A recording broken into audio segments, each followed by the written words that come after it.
Hello everyone and welcome. My name is Lainie and this is Big Girls Really Do Cry.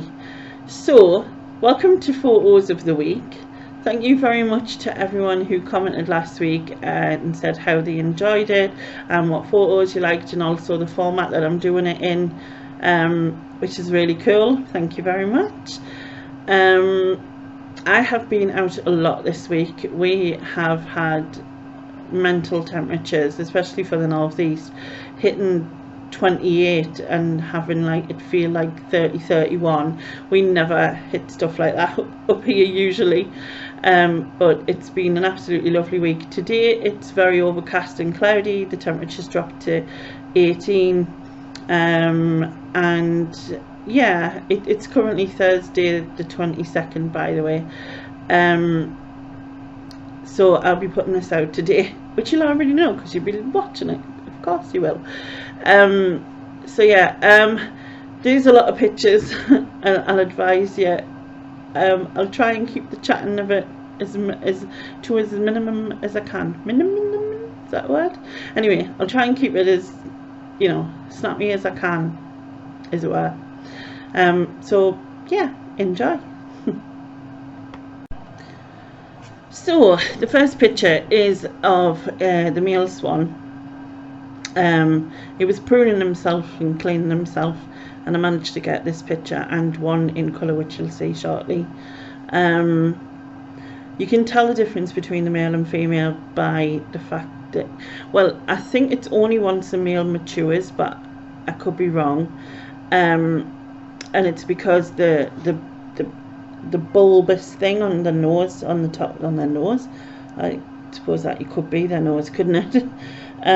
It has got a name and my brain is just not thinking. Anyway, it's bigger on the male. I thought this was funny because it looked like he'd kind of face planted his face as if to say, like, oh God, that kind of thing. And then I got one of him close up preening. And then I believe this is the female. Yes, you will see the difference. I've got a photo on here of them together and you'll see the difference in that picture. Yeah, she's molting at the minute. Swans actually molt, and when they molt they can't fly, so they only do it, they don't do it together. This shows her molting. You can see how bad her wings look at the minute, because she'll be getting a fresh flight wings back. But I just thought I'd show these images to show you the difference. And then, as you can see here, you can distinctly see a difference between the bulbous bit above the beak, to know that the male is at the back. And moving on to the ducklings and the swan, he was kind of watching them. He seems less aggressive now that unfortunately the baby didn't survive. He's a lot less aggressive, so he didn't go for them, but he was watching them anyway. So they were like toddling along with the female. I can never seem to get all 10 of them together. I get 9 usually. This one was stretching as he came out the water. The swan was behind him. Unfortunately, the quality isn't great, because the one thing you learn is the sun behind you in photographs. If the sun's not behind you, as it wasn't in this picture, it was kind of slightly front to the side, so it lacks a little bit of quality. But they've grown so much, the ducklings. I mean, you can see how much of its adult coat that it's getting there. I don't know what she was doing. This is Mama Duck. I mean, maybe this is what you call duck face. This is a proper duck face type of thing. I mean, yes, it's a duck and it's its face, but you know what I mean? Like, instead of like someone with pouty lips. But yeah, she looked quite shocked about something. Right, these tiny fish, we have loads and loads and loads of these in the pond. They're absolutely tiny. I managed to sort of zoom in and get a picture. I might be wrong, but I think they're called manaus or something. But someone might be able to correct me anyway. But there was a little bit of bread left and they all came for it. So whilst they were doing that, I took a picture. This is in the sort of more wildly grown area. There's like all the outer borders and the central borders are just like wild with flowers. I definitely didn't leave enough time to do these.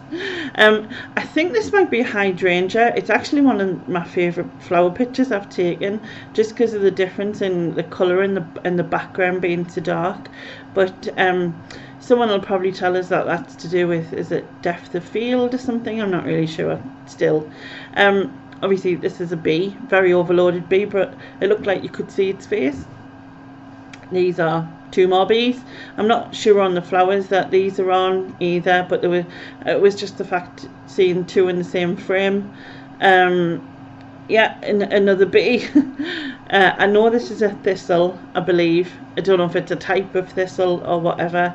Again, this is the same bee that I'd just taken there at a different angle, but he was very busy and very covered in pollen.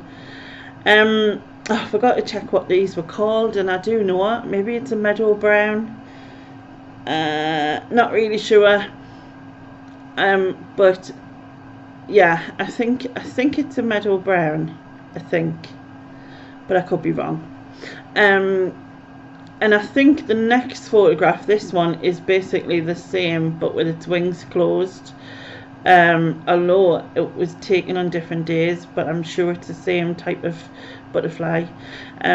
This is a goldfinch. They're always really high up and very noisy, considering they are tiny, but they are very, very noisy, and they're not the smallest noisy bird.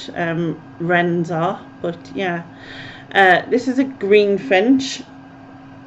Greenfinches, it's a female greenfinch, because the males are more bright. You know, in the bird world there's quite a few distinctions. Now these, you might have remembered in last week's, I showed you a picture of a barn swallow flying past a barn, essentially. Well, I managed to spot these down Seaburn on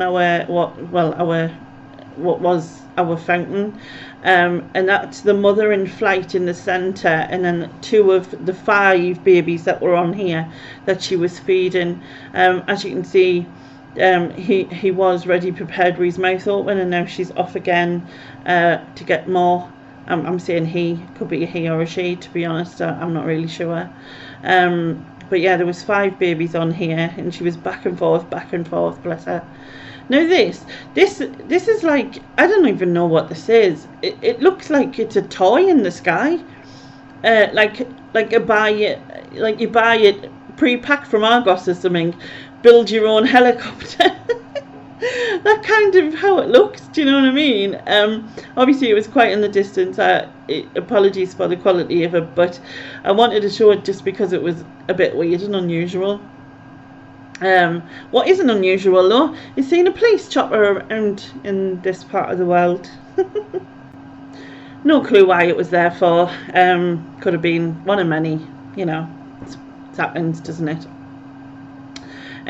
Moving on to Mowbray, and look, baby tufted ducks. I was so chuffed to see these, you know, when I went, because it was just random off the cuff visit. And yeah, there was 2 sets. There was a set of 2 with one mum and a set of 6 with the other mum. However, I went back again 2 days later. Unfortunately, the one of the set of 6 only became a set of 5. Tufted ducks, and the female. The males of these never bother. Like, at least the swan male, you know, does a bit of, or tries to do something, but the males in the duck world, nothing. You know, it's like they've played their part. This photograph here is my favourite. I shared it on Instagram if you've seen it, but makes me laugh because although right now they don't have their yellow eyes, but Sharon, who you may know from the side chat or on my lives, she calls them laser ducks. She reckons that they're sly and have lasers when we're not looking. But yeah, they're very cute as little ones. I left this one in just because they were all sitting on it was quite far, so it wasn't the greatest, but they were all sitting, and then she just sort of looked at me round the side, like, and like I said, it was quite far, but I felt like she was staring at me, so maybe Sharon's got something on them laser eyes things. But yeah, super cute, and it's just lovely to see babies, like nature babies type of thing. And there's all 5 of them together there, zooming around the pool. But she was on well alert, the mother, and she had to deal with a couple of swooping gulls, once, after a couple of weeks, they don't seem to bother with any of the babies, I don't think. So, hopefully they'll get, she'll get through without any more losses, because it's so sad. I know it's nature, and it's, the circle of life, as it were, and it's what's needed for one and the other. But yeah, anyway, I think she was stretching a bit here, and I just managed to catch that. And then these 2 were sitting, and the third one came out of the water in the background, which looks a bit disturbing, slightly.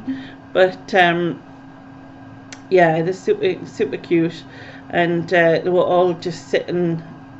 Well, she was sitting on the log, and only 2 of them could fit, so the other 2 were just sitting either side at the bottom. This is like, I have to zoom a bit in for this, so you may not be able to make out loads of details, but it's really cool to have them. And here we have the moorhen. So this is a moorhen. I can't tell the difference between the males and the females, and they both seem to feed their young, so I can't help you once they're fully grown as to which is which, but this is their young. This is a baby moorhen, and I always find them funny at this age because they look like they've been dipped in their mother's makeup bag, just with the blue above their eyes, etc. But yeah, she or he was feeding it, and there was about 4 or 5 of them, but I didn't show loads because I've shown them before quite a lot. The bandstand, it just looked pretty, so I took a picture of it, as you do. The rabbit. Now, if you remember last week, I showed you a picture of a rabbit that was there. This week, not only do we have 2 rabbits who were playing and were having loads of fun, and I know that there's the saying about rabbits and breeding, you know what I mean? Because they literally just multiply before your eyes, and then you have 3 rabbits.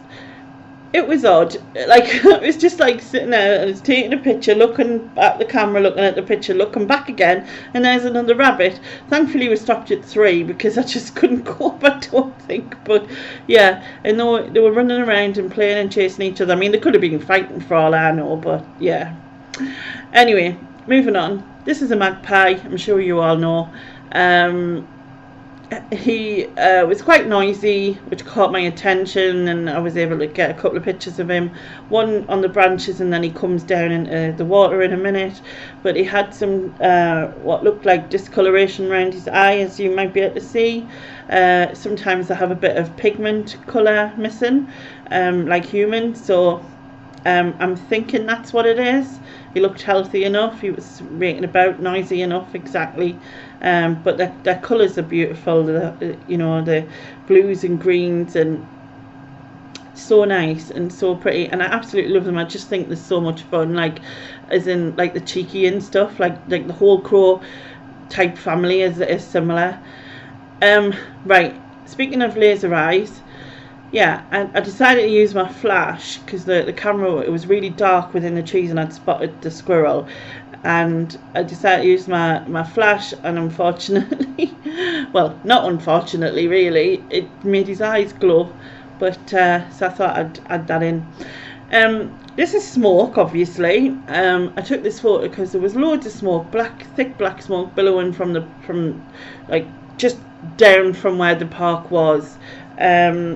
Anyway, I found out when I got home that it was the scrapyard back there that was alight, and it was like exploding everything, the cars and vans and trucks that were exploding, and it took firefighters about 24 hours to put it out. so it was pretty serious, but no one was hurt, luckily. I know it's just quickly skipped past there, but that's the fountain again, and I just wanted to show it because they've improved its power a little bit.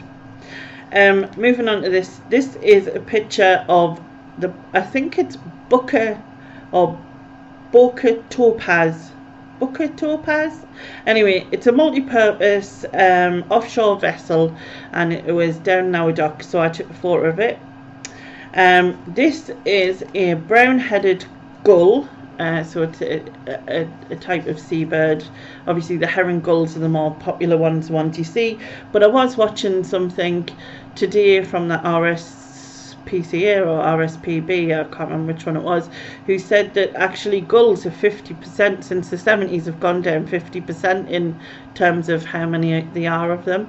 Going back to that gull, they have they change in the winter. Their head becomes completely white, which is really strange, I think. Anyway, moving on. This picture here in the background, the mural, yeah, is to reference our shipbuilding. We had a huge shipbuilding industry, you know, back in the day, with international reputations, apparently. My dad worked for part of it, Dockford and Sons. There was Austin Pickersgill. There was loads of them along the river. Well, loads, probably 3 or 4, probably. Anyway, I noticed this bike in front of the railing, and it looked like it had just been brought out of the river. So I took a picture of it, and then of it in front of the mural, and then on its own to get a close-up view. Look here. Sorry, I need to take a breath. Right. This is Roca Pier. As you can see tiny dots of people, and you can see a ship, a little boat with tiny dots of people. Now, I know that if you're in a public space, taking someone's photograph is not illegal, okay? I understand this and everything, and I did have a bit of a debate about it. But you in photography, there's stuff called street photography, and it's really cool. I get it in the sense that people can take photos of people unaware because it gives you that natural setting, and obviously it's not illegal because you're in a public space. As long as you're in a public space, it's not. But it's just, I just find it a little bit uncomfortable, so I don't want to identify anything in my viewpoint, just because I had a major anxiety about stuff like that. So hopefully that you understand what I'm trying to say, in the sense that, like, I wouldn't take up someone's picture close up. I don't have any issue with anyone doing it. I just think that for me personally, I couldn't do it because I know how much that would affect me anxiety wise if someone had done it to me. That's what I mean. Yeah. Anyway, moving on. This is the royal helicopter, because Queen Anne was here to give out some awards, and I managed to get a picture of her. I'm hoping that didn't just shut down there because my laptop went off a second. Yeah, and so I managed to get a picture of her helicopter. But whenever I see a helicopter, I always just think of Arnold Schwarzenegger saying, "Get to the chopper!" You know what I mean? I forgot what film it is. Someone will remind us. But that's what I always think of. Anyway, this bridge is the Queen Alexandra Bridge. This isn't far from where I live. Obviously it's the north and the south of Sunderland is either side, and it crosses the River Wear. So this is one view of it, and right in the distance behind it, further up, is the Spire, which is another bridge that crosses the River Wear further up. And you can see the wind turbines in the background of that. For reference, I've also got a picture of like the full view from where I am. There you go. So right in the centre, in the middle, is the bridge, and if you look to your right, you can just about make out the Spire line going down. And so basically this is the River Wear. If you keep going north, it goes up towards Scotland, through Durham. No, not through Durham. It goes up towards Scotland, and if you go back the other way, it goes towards Durham, you know what I mean, because that's the other view of it, so going back down towards Durham, as I just said 500 times, Lainie. Anyway, on the way to take these photographs, there was a load of wildflowers, so I took another picture. I just think they look really pretty in frame, you know what I mean. I think it's just a nice picture to see all the colours. I was on the other side of the road, but so I was trying to wait for the traffic to sort of manage to get a snap. I don't know what kind of flower this is. I just love the colour. Purple's one of my favourite colours, and so I took a picture of it. If anyone does know any of the names of the flowers, please let us know. Same with these. I don't know what kind of flowers they are, but I just thought they were pretty, so I took a photo. Now I do know what this next picture is. This is a rose. Obviously there's like a rose garden in Thompson Park where I went, and I just like the fact that this kind of shows life and death essentially, because you know you've got a flower that's blooming on one side and one that has already sort of died, and there's kind of beauty in both in a way. So yeah, that's a similar flower to another rose from the same bunch of the one I just showed you, which I just think it's really pretty. Again, another rose from these ones I just showed you. There's this whole rose garden in Thompson Park. Now these roses, I took 2 images of them. I just absolutely love this colour, and if I could, like, you know, get this colour just in, I don't know, on everything, like on the wall, and you know what I mean. I just think it's such a pretty sort of peach colour, I'm gonna say. Just really like it. And I mean, as I said, I know these are roses, but the other flowers, if you do know, let me know what they are. And then my last couple of pictures is of Mr. Crow or Mrs. Crow, because you can only tell the difference between crows, male and female. They look identical, apart from when they're next to each other, one is slightly bigger, and the one that's slightly bigger is the male. The males are slightly bigger, but that's the only way you can tell. It was balancing on the end of that branch there, and I just managed to catch him peeping through. And yeah, and then this was from the other side, and it was he or she was just sitting there watching the world go by, and so I captured him doing so. I hope you enjoyed that, and I hope it wasn't too long. I'm hoping to get this in under half an hour at least. Hopefully 25 minutes maybe. We shall see. But so I'm gonna you know, quickly go. But before I do, please, you know, let me know which was your favourites, what you enjoyed. If you do know any of the names of the flowers or the fish that's in Roker Park, if you know that they are minnows or whatever you call them, or that put together Argos helicopter, you know, let me know. And thank you very much for watching. Please like and subscribe, and I shall catch you next week. Bye bye.